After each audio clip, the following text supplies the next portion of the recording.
Go ahead. Okay, so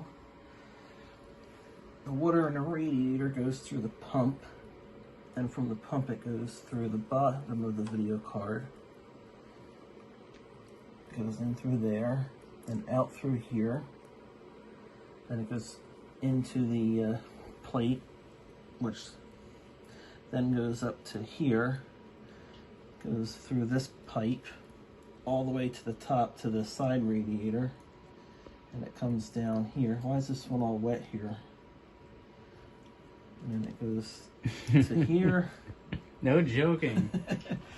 It goes to here, and it goes up through the flow indicator, then it goes up to here, through this pipe into the CPU block, and then it comes out this pipe, and it goes up there, and then across here, and then back into the distro plate through this flow indicator, and then it goes through here into the top radiator, and then from the top radiator it goes back into the reservoir, and then from the reservoir it returns back to the pump.